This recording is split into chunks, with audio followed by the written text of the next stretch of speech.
So, as I mentioned before, this is Jan Fredrik, a really good friend of mine and a former colleague on and off for several years.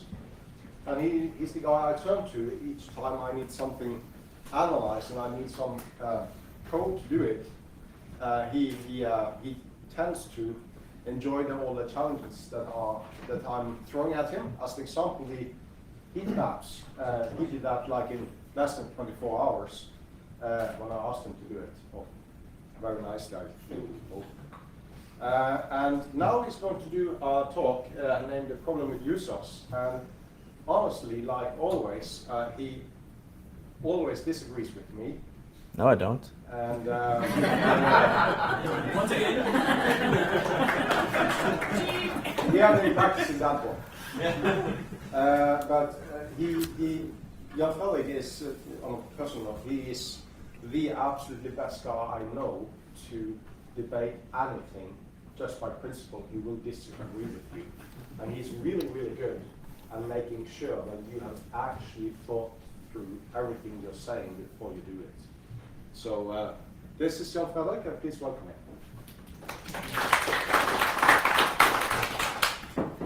Right, like you said, my name is up there.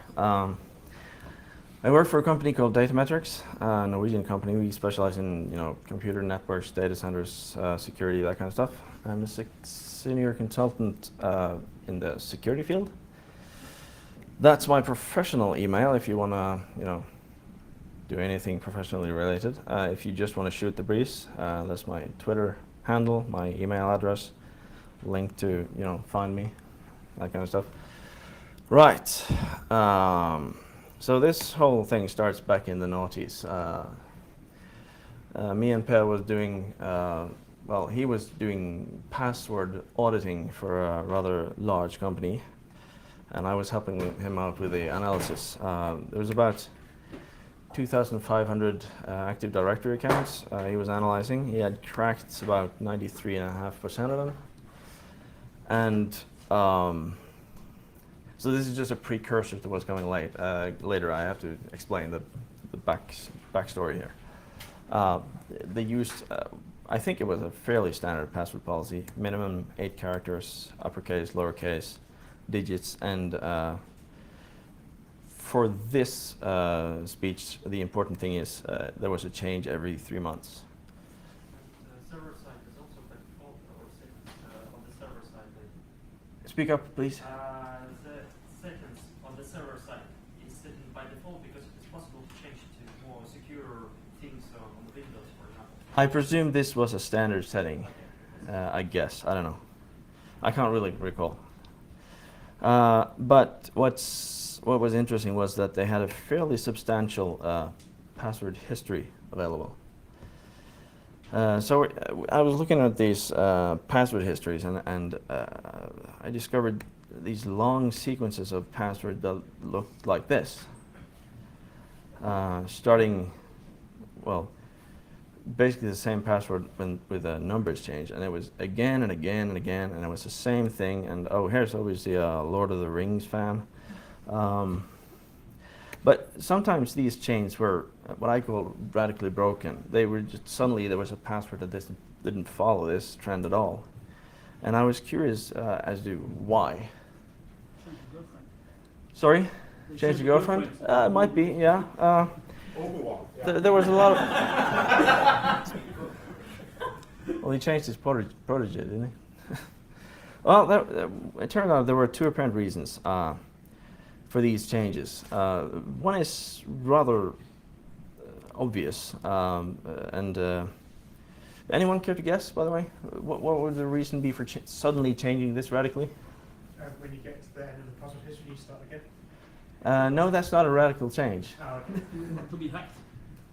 Any hands? Picking something, maybe an event or a month or something, rather than sort of continuing the same thing. You've forgotten the password, or it has been blocked after a holiday, and you have to reset it. Per, give that man a chocolate. That's exactly what happened. What we saw was that. Yeah. He needs. I'll eat the rest. Because it turns out we actually recognize this because whenever people forget their password, they would call help desk, and the help desk would reset the password to a super predictable password. And that's how we spotted that. Now there's a second thing that was going on, which I would like to, I think I just call it circular password changes. Since anecdotal evidence is the best kind of evidence, I'd like Per to relate a story about this. Yeah. Some have heard this story before because I've told it many times, but there are so many new people in the audience. And I went to a colleague. I said, I need a little bit of code programming from you, because I have a large data set that includes some generations of passwords belonging to a lot of people. And according to the password policy, the password has to be changed every 90 days. And what I'm interested in for you to create for me is a small program that will look for users where the password today is the same as like 1 month ago, but the password last set date and time has been updated since 30 days ago. Because then there's some trickery going on. And this colleague of mine, he was looking at me like, what do you mean? Well, I'm wondering if there are anybody that every time they need to change their password, because we have a history parameter set saying that you're not allowed to use like the 10 last passwords. I'm interested in finding evidence of people, every time they need to change their password, they will change it like 10 times right there and then, and go back to the same password they're always using. And it was blind luck, because my colleague, his face turned absolutely red and said, there's at least one who does that. And I've told this story to a lot of different audiences. And the fun thing is that approximately half the audience would go like, ha ha ha, that's so stupid. And the other half would go like, whoa, that was actually a good idea. I don't thought about that one before. There you go. That's the story. Right, so that was the second main reason for doing these sequence changes. Of course, all the other ones are valid as well. You change your girlfriend or your dog dies or something like that.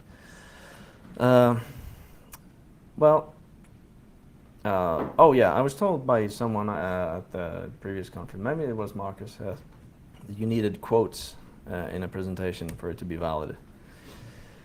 So I found one here that might actually match. You guys have probably heard this before. You probably have never heard that name before, but it's actually the guy that wrote it in a book. He went by the name of George, really. But you can imagine, I'm thinking like, imagine having book signings with that name, and you get through maybe 3 books before lunch.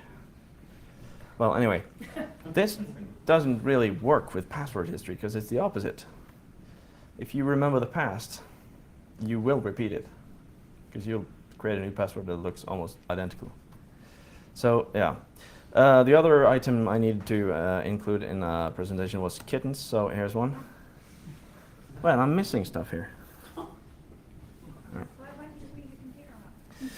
I could, but then I can't see you. Does it work? No. Also, there's a quote from Dr. Foley could have used, which is, the best predictor of future behaviour is past behaviour, and that might have been more appropriate. But that doesn't have anything to do with remembering it, does it? Because if you just choose the same passwords over again, it's just behaviour, isn't it? It's the path of least resistance, I think. So anyway, as I was looking at this, I kept wondering, is there a way to measure the quality of password history? So this was just at a thought stage at that point. So I decided maybe I should try to calculate the difference between each generation of passwords, and how would I go about that, and maybe the average difference would be a good measurement for this.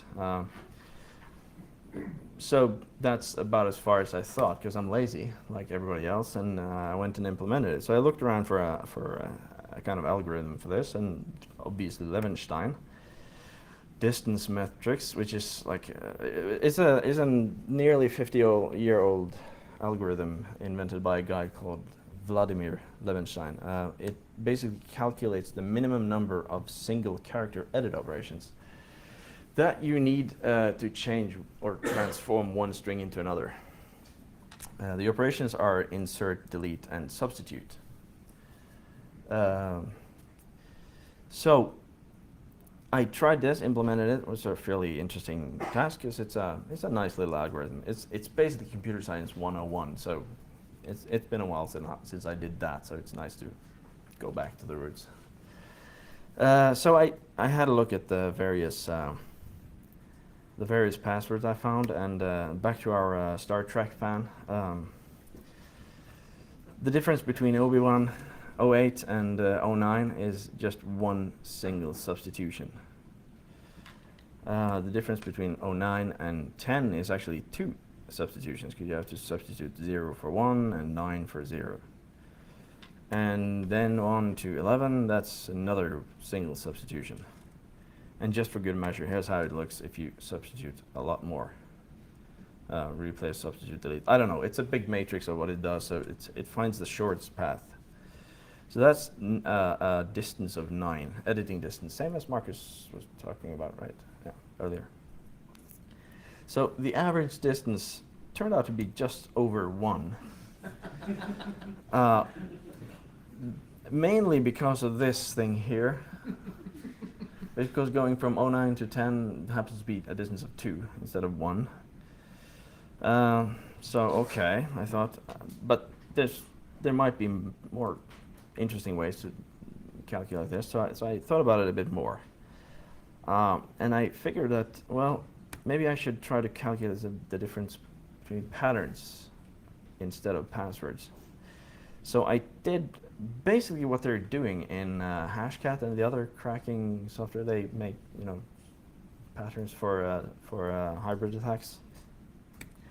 So I transformed all uppercase characters to uppercase U, lowercase to L, digits N, special characters to S. And this is how you can predict the future. Because what happened then is that Obi-Wan 08 became that pattern. I'm not going to read it because it sounds silly. 09 became that. 10 became that. 11 became that. And the average pattern's distance is 0. Which means that for patterns, this user is using exactly the same pattern for every password. Incidentally, this was the third most popular pattern of all the passwords in this audit. The most popular one had an extra couple of N's at the end. So I'm assuming that was the year with 4 digits. All right, let's do some jumping to conclusions here. This is my favorite sport. These patterns are users' responses to password policies, clearly. I mean, users are bloody lazy. They'll find the easiest way, the path of least resistance. The minimum effort they can do to create a pattern that adheres to the policy, and they'll reuse it and reuse it and reuse it and reuse it. They change it as little as possible each time. You've all seen this. This is no surprise, right? And this leads, obviously, to very predictable sequences. If you crack a single password, you can pretty much guess all future passwords, unless they break up with their girlfriend or they forget the password. Rarely was it seen that they forgot the original sequence, had it reset, and then fell back into the original. So yeah. So I was thinking, this is a bit silly. We can't do this. This is just, I mean, what is the point of having password security if it's that easy to predict? So I try to fix it. I try to find a way to improve this. But the question then is, how do you actually prevent users from forming patterns based on the policy? Is there anything we can do? And I was thinking, and then suddenly, I don't know when, but at some point, there was one of these eureka moments. Change the policy every bloody time.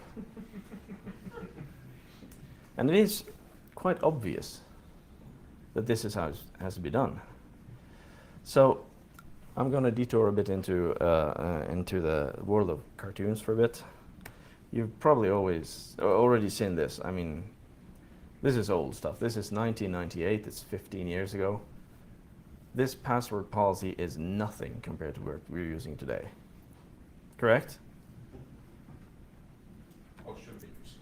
Well, we squeal like a pig, he says. We'd be cheering if we had this simple password policy. So fast forward about 7 years. This shows up. Oh, well, it's missing something. Now we're more closer to what we're actually using today. We're doing doodles. Android, the pattern thing, that's doodles basically. Sign language, I don't know.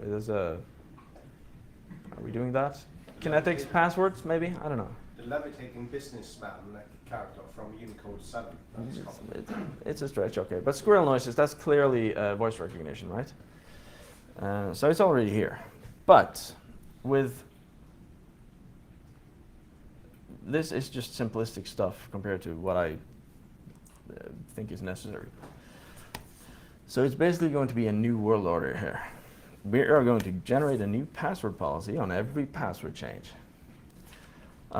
So this means we need to we need to have a set of rules on how these individual policies are to be generated.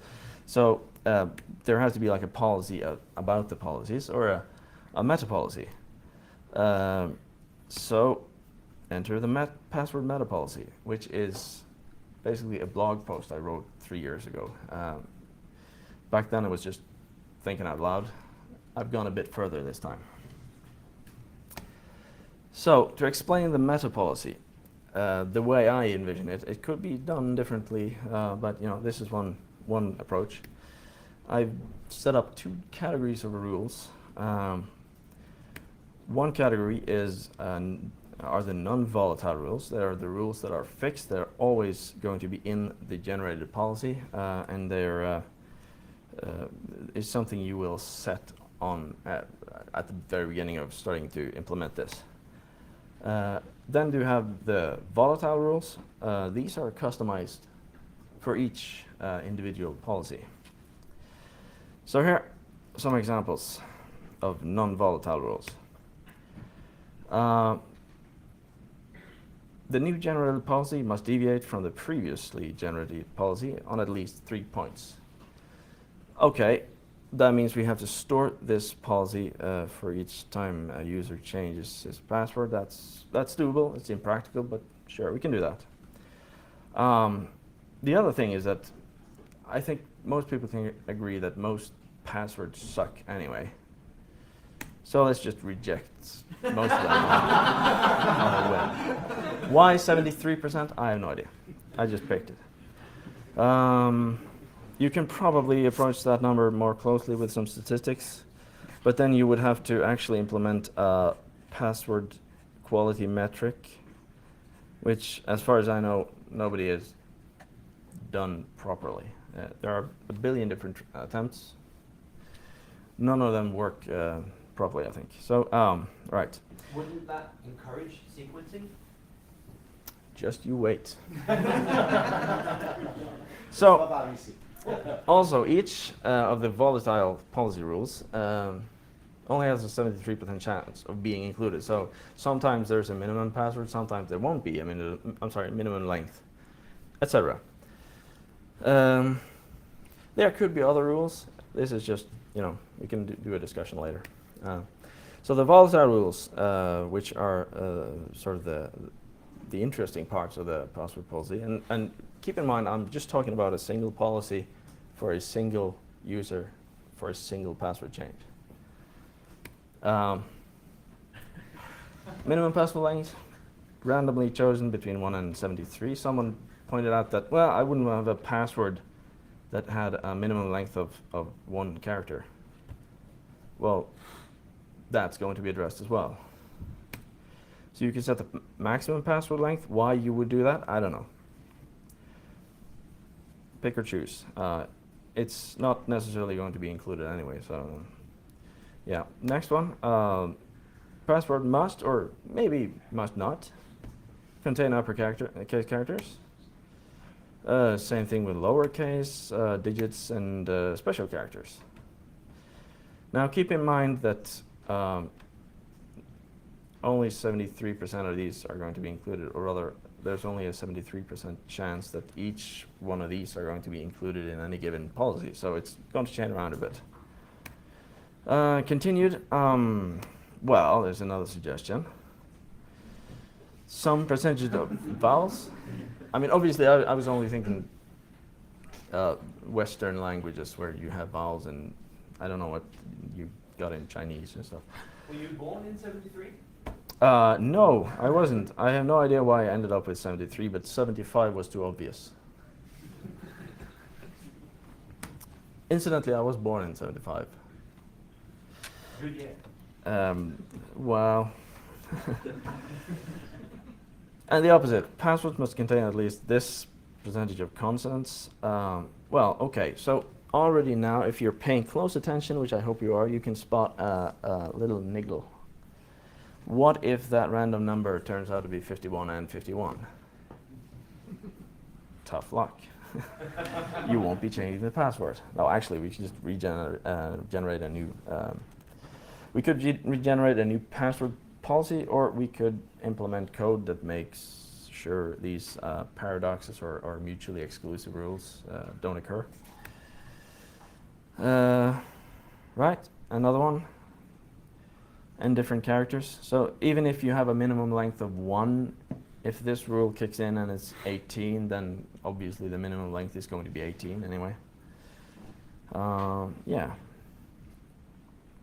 Right, here's one that, this is a simple version of it.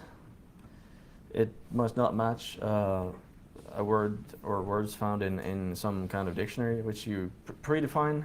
You have a list of dictionaries, you pick one, look into that. It might be, you know, RockU passwords. It might be Oxford, unabridged something, which would make it really tough. Okay.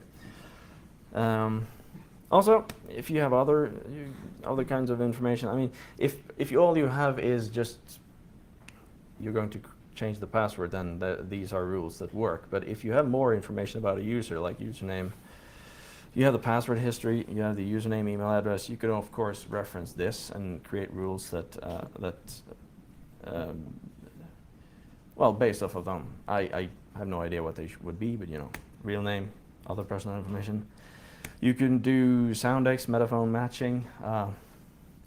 Words that sound like other words are not allowed. You know, this password sounds like a previous password.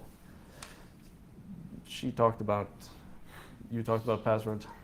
Pardon? Janice, you talked about passwords that sounded like others, or Yeah, I think, I said it wasn't good enough to just type in passwords that were similar to your actual password. right. So this prevents that. You could use rhyming dictionaries. You can reference world events. You are not allowed to have a password that contains Ukraine, Thailand, Kiev, that kind of stuff. These are just, you know, thoughts and ideas. Famous dictators. Stock indices. Yeah, I'm running out of ideas here. These are things that you can base these rules off. Okay, so you think this is ridiculous, right? No. Well, I have proof of concept here. And this is going to be a bit of those, a bit of audience participation, I think. Let's see if we can actually make this work in some way. Are you guys seeing this? Most of it. Most of it. Let's do. All right. So what you're seeing here is an example of a. This is an example of a policy.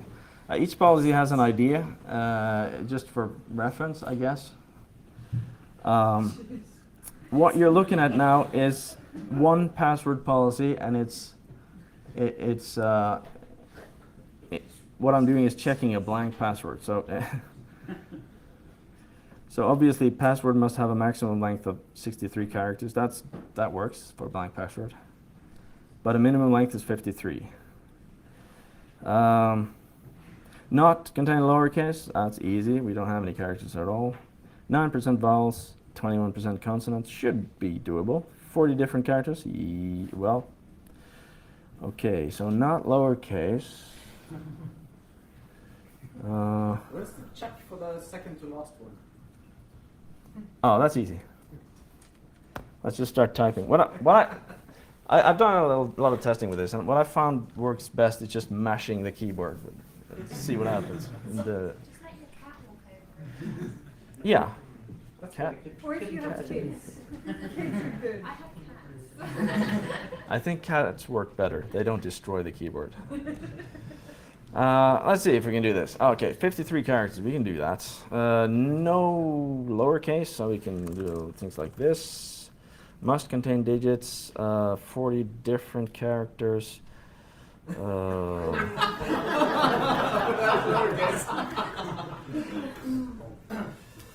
And How did that second to last one? oh, it just rejects 73% of it. Okay. Do we have more?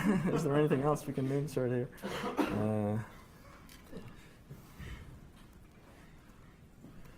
Actually, I should. The password sucks now. So. Oh, we can fix that. If you go back a couple of characters, it doesn't suck anymore. Oh, here we go. So, No, 40 different 40 different characters. And you Okay. excluded lowercase.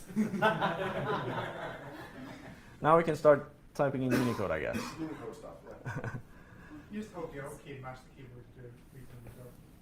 Well, I should probably do this. Oh, there we go. No. Want to see a little trick? Ta-da! Got it. Wow. Memorize it. What? Now you have to memorize it. Who Yeah, said and you that? have to get a new one after 3 months. Oh yeah. No, 58 days. Who said anything about memorizing? This will automatically be read by your password manager. So, Well, the password the- manager will do. Memorizing the password isn't really my something I've considered here. Mainly because there are password managers. The main thing I wanted to avoid was predictability of password. So if we go and generate a new password policy, let's see what happens to this one. So this is a new password policy. Suddenly the minimum length has changed, maximum length has changed. Now it has to contain lowercase and uppercase. It must not contain special characters, so we have to remove these. Oh, and it must not match words found in the RockU password list. What's the most popular one in RockU? 1, 2, 3, 4, 5, 6? I think it was, yeah. Well, let's see if that's actually there. Oh. Oh. Well, I noticed 1, 2 is not a password in the RockU list. All right. 3, 4 doesn't suck.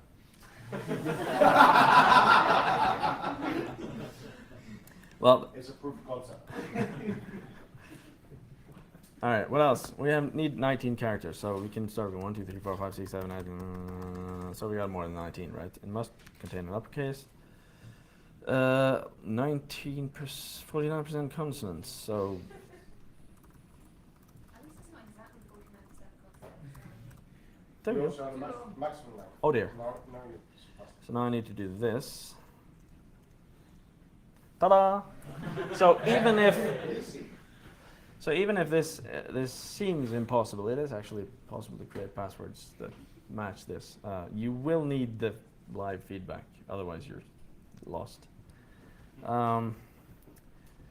Is this If you're not supposed to remember it, can't your web page just generate one that matches? Shush. No, because you're making a password manager generate sequences as well, so that's what I want to avoid. Okay. Is this a decent password? Not. Ignore the human aspect.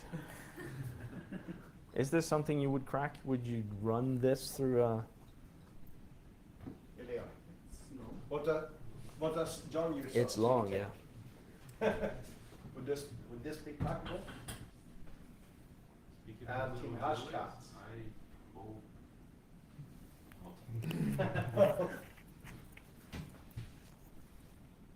Okay, so it appears that I've managed two things. One thing is actually three things.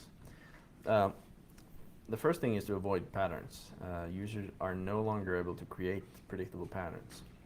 The second one is well, this all depends on how you set up your meta policy, of course, but it appears that it is very easy to achieve passwords that are very hard to guess.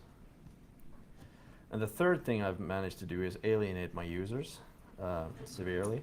But I'm hoping there'll be some kind of, Stockholm syndrome thing going on here. So after a while, they'll get used to it. All right. Should we try another one? Yeah. Or you get that? I'll just delete this one, and yeah, there's one of them. Fewer rules this time. Any suggestions how to start?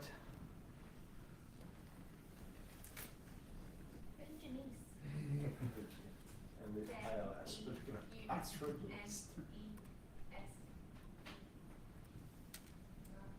Well, we just continue with other stuff. So it's too short. Capital A. Digits. Digits. We need a digit. 36 different characters. Well, that's just the alphabet twice, Yeah, do that. upper and lower. Any restrictions on case? Uppercase and lowercase. Yeah, we can do something like A, B, C, D, E, F, D. I'm lost.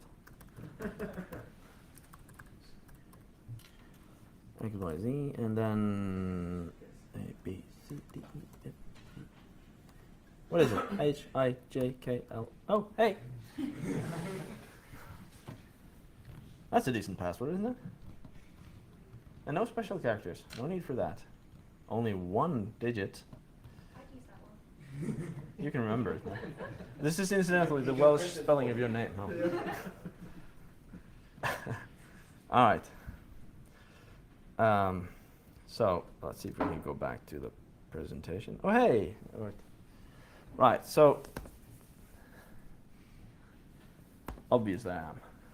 This isn't a practical approach to anything, but this is unfortunately the way we seem to be heading unless we find a different method of handling passwords, which circles nicely around to Pico or any other kind of password manager. The thing is that passwords aren't bad, they're keys, and if we just ignore the fact that we need to remember them, we can generate passwords that are huge and random, and they would be great, but for the fact that we need to remember them. So that's about it for me. If anybody is interested in actually implementing a real version of this, I can surely help, but I don't think you'll be making any money from it. Questions? Yes? I'm failing to get what your conclusion is. It's like, what would you recommend? Janice is failing to get what my conclusion is. Well, I don't have that much of a conclusion. It's more of a writing on the wall kind of thing. What's the writing on the wall? The writing on the wall is that this is where we're heading with a current password policy regimes and that kind of stuff. Are you suggesting we need to create a different password? I'm suggesting work like heck to find a different solution. Like Pico? For instance, yes. Which is what I said if you had paid attention. Anyone else? Yeah. How's it from usability point of view, especially the easy password and Would you mind speaking up a bit? the easy password and hard to guess? That's a good idea. But getting the right password, it takes I think a while. You have to try a bit. Yeah. How's it like from usability point of Oh, okay. So the question is how does this work from a usability point of view? It doesn't. Yeah, and you should ignore it. But you do tend to get a bit emotionally invested in the password you're creating, so it might actually be easier to remember because you worked so hard to create it. Yeah. Back in Las Vegas, when we did the PasswordsCon there, one of many interesting discussions that we had there during the afternoon and evening and late night and very early morning again was related to something as simple as, from a usability perspective, it is a good thing to display the password policy and the full password policy before the user starts entering the password that they are supposed to create for a given service. But in many cases, the provider will not show you any requirement for the password before you start typing. So you will start typing 1, 2, 3, 4, 5, 6, and then they will tell you, no, you need characters as well. And then you will do 1, 2, 3, 4, 5, 6, A, and then they tell you, oh, you need an uppercase as well, and thus revealing parts of the policy for every step you take. From a usability standpoint, I think that's stupid.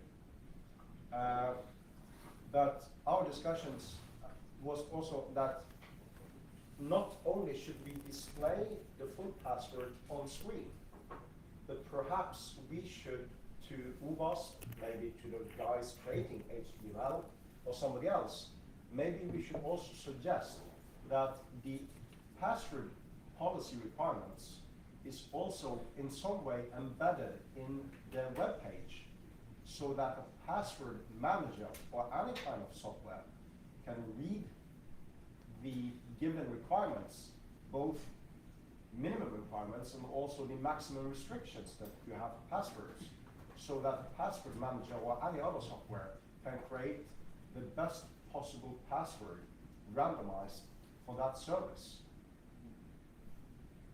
And that's pretty much the entire discussion. I was like, yeah, that's a good idea, but who do we call? Ghostbusters? Don't know.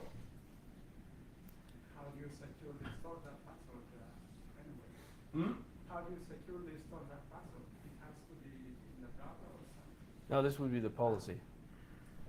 Yeah, this is just the password policy, the requirements for a password. When you are creating yourself a new account, not only should you display the password requirements on screen, but the requirements should also be embedded in the HTML code, so that the password manager software can read those and generate a password for you. There was a question up here first. Try to use auto-generated passwords by password managers against policy. I'm sorry, speak up please. Did you try the auto-generated passwords by password managers against fine policies? Put into this? Yeah. No, I didn't. What the success rate is for the password? That's an interesting experiment. Try different password managers to see if they will actually succeed. Yeah, the problem is that password managers are rather limited. I mean, you can say include, well, you can say include or exclude. Yeah, maybe you could maybe manage to do it. The vowels and consonants. Yeah. It's tense, I guess. I haven't seen any Unicode, and I haven't seen any password managers that will generate random Unicode 6.0 passwords for you. Or 7. Why not? I'm not supposed to remember them anyway. And they tend to generate anyway. The application will fail and they just display something else. Yeah. That's from the Chinese app as well. Yeah, and as Anders was saying as well, password managers today, they will create a fixed length password for you, and most probably it will be the default value of whatever password manager you're using. That could be, at some point, that could also be a problem or weakness to you. Yes, how far away are we from having a voicemail, not a voicemail, but voice recognition, so that people could just say any word, of anything, and then that would be their password or entry into something? The question is how far away are we from voice recognition as a login or authentication method? Yes. For example, in the future, a lot of people are probably going to even be investing in things like bitcoins if the dollar is going to go away at some point. And In the future? I'm being sarcastic. You know, it's doing quite well at the moment, but you know, it's going to be another, you know, hefty mode of transactions. You know. The technology is already here. Yeah. Well, it's not that expensive either, is it? But well, yeah, he obviously has it on his phone. It's being implemented as we speak on various platforms. Yeah. So, but how secure is it? Yeah. That's a different That's the big question. story. The most practically secure biometric is what vein pattern recognition or something. The other ones are just. If it's iris scan or blood bead Oh, they're doing Iris scan is low on the. Almost none of these things work unsupervised, correct? No, you're correct. And also, the attack vector wouldn't be trying to replicate the vein pattern. It would be attacking the chain between. So it's largely irrelevant in that matter. No, that's the problem. We don't really have a good alternative to passwords right now. Maybe when Pico is done, I don't know. Or. It will be another step. Yeah. This is more of a comment that when your users adapt your meta policy, perhaps you're going to need a meta policy to generate meta policies. I'm not saying that. Don't feed it. Don't feed it. Don't feed it. I'm not saying that multi-level policies are out of the question. Yes, that's. Yeah. Obvious question: when will this proof of concept be available online for people to try out? If you want to try out this particular version, later tonight, if necessary. Yeah, we need that, don't we? Yeah, of course. How structured would you be if somebody actually memorized the password? Not at all. I mean, people memorize thousands of digits of pi or any other constant, so there's gonna be some. What people? What people? Very special people, I'll tell you about that. Only no. They're not necessarily Mensa members. They're rather what you'd call savants or something like that. Yeah. The ability to, she can probably elaborate on this, but the ability to memorize stuff is not linked to the IQ. Correct? Sorry, I got told too much. Yeah. Sorry. All right. Crosstalk. Sorry. Never mind. I'm done. Any other questions? Yeah. Yep. You just said, okay, we use the password manager, but which password do you put in your password manager? I just cut and paste that into the password manager. No, in fact, but you protect your password manager. Oh yeah, that one. So what is the password of the password manager? Well, you have a different authentication server, obviously deploying meta password policies as well. The Raspberry Pi. You're talking about the termination of trust kind of thing, where there's a buck stop or something. Yeah, that'll be another talk. Yep. Do you know who uses Pi as their password? If they use Pi, oh yeah, we've seen that. Hmm? We've seen Or the like just prime numbers or some other geeky thing? digits of pi. Lots of people do. Seen that several times. Yeah, I think they've seen that, yeah. Actually, this is anecdotal evidence again, but I've heard people just moving out one step further into the decimals for each iteration, right? So that's predictable. Actually, one peculiar thing about that, I don't know why, but I've actually seen several places that they particularly use 12 or 13 digits of pi for some reason. I don't know why 12 or 13, but That's what they could remember, I guess. yeah, something like that. There was a couple of. There are some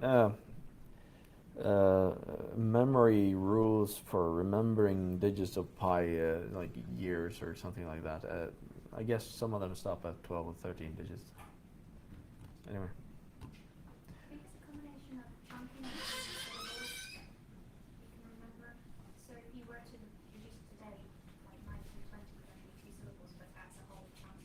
Yeah. Rather than 1920, which is 4 syllables.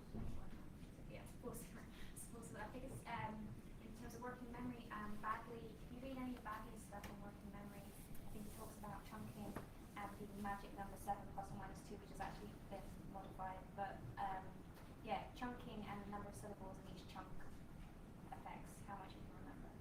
We're pretty good at remembering years, 4-digit years. Because we don't remember the digits, we remember the year. So I guess you could split it up like that. when they talk about, for example, remembering digits of pi, which I can make 3. Apparently that's easy to remember. Okay.